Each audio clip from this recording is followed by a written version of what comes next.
for South Sudanese in the country, all around the world, but for Africans on the continent as a whole. And tonight, to give us a perspective of what is happening in the country of South Sudan, we have His Excellency Majock Guandong, who's the South Sudanese ambassador to Kenya. We thank you, Your Excellency, for joining us tonight. The UN officials are calling this a game changer since the happenings in December. Are you able to give us a situational report of what is going on in Bentiu at this moment?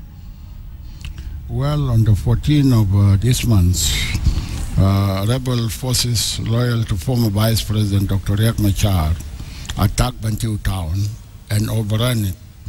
And therefore, when they entered the town, they indiscriminately engaged in killing of the civilian, local and also people from other states and people from other countries, especially in northern Sudan. The rebels have denied their involvement in this and continue to say this is a government ploy.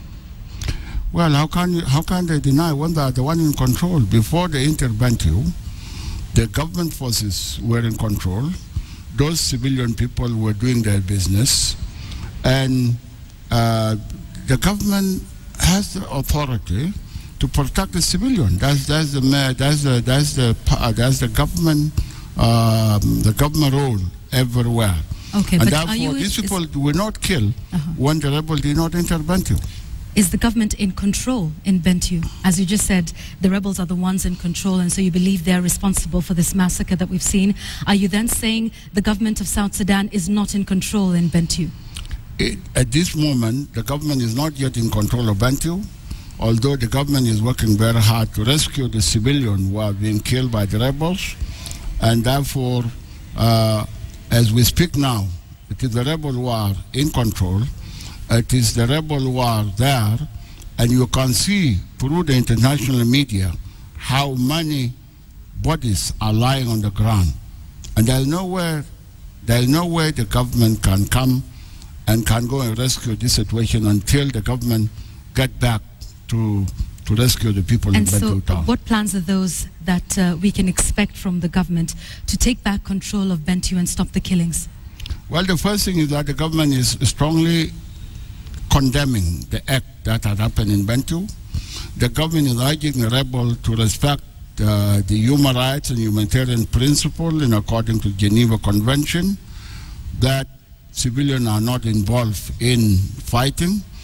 The third point is that the government does not consider what is happening in the country as an ethnic-based war. It is a war that has been precipitated or premeditated by the former vice president, who wanted to unseat the government through illegitimate means. So you don't consider this to be ethnic-based? I don't think so. This is not neither the view of the government or my personal view. So what would you say is driving the tensions? It is political struggle between rebels that wanted to unseat the government through illegitimate means. All right, let's take a look at the ceasefire and the peace talks that we had. The ceasefire was declared in January. We know about the collapse of the second round of talks.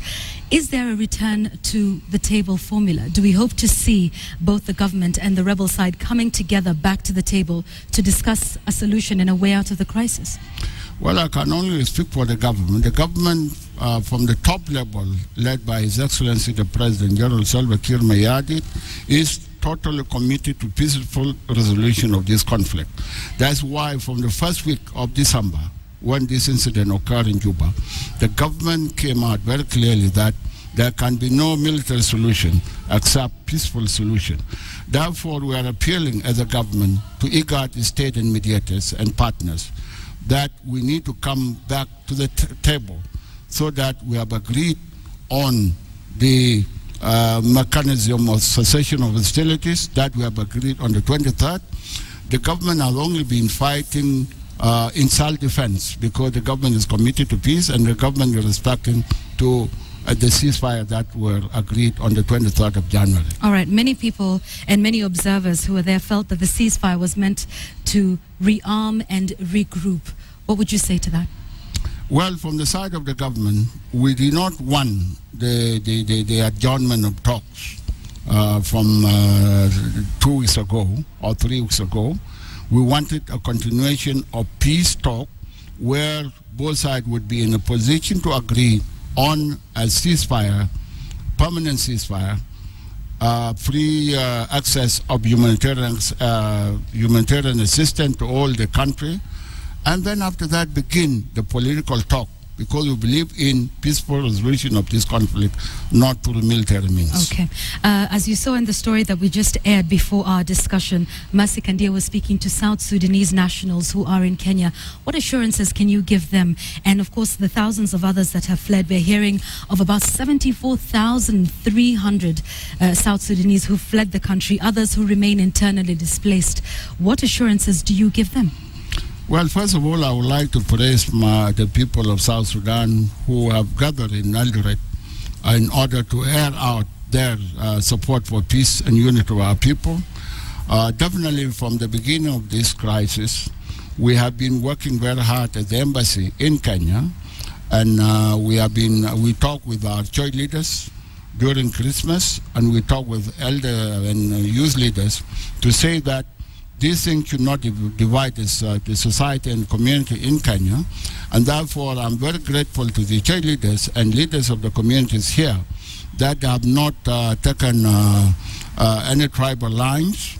And therefore, I want to urge them and appeal to them that they should continue as one people, one community, that this issue would be resolved politically, and I believe through peaceful means it will be possible. Secondly, I want to assure our people here that this political struggle is not based on ethnicity. It is politically motivated by the rebels, but the government has the responsibility to protect the civilian in the country, and therefore the government is committed to peace. All right. Finally, the Kenyan senators tonight discussing and debating a bill to send troops to South Sudan, and that is the question that we're asking our viewers. What are your thoughts on Kenyans sending troops into South Sudan to help salvage the situation, and indeed international community coming in to provide support? Should we send troops to South Sudan? Yeah, let me take this opportunity to praise and appreciate the Kenyan leadership since previous president, Their Excellency Daniel Arap Moi, Mwai Kibaki, and the current president, His Excellency Uhuru Kenyatta. We want to appreciate the leadership and government and people of Kenya for their support of the people of South Sudan. And I believe that we are very grateful to Kenya's contribution, and therefore we accept the troops to come in because we wanted a mechanism for evaluation and assessment and monitoring of ceasefire. Okay, all right. But thank you very much, Your Excellency, for coming in to join us this evening. We have been speaking with His Excellency Majock Guandong, who's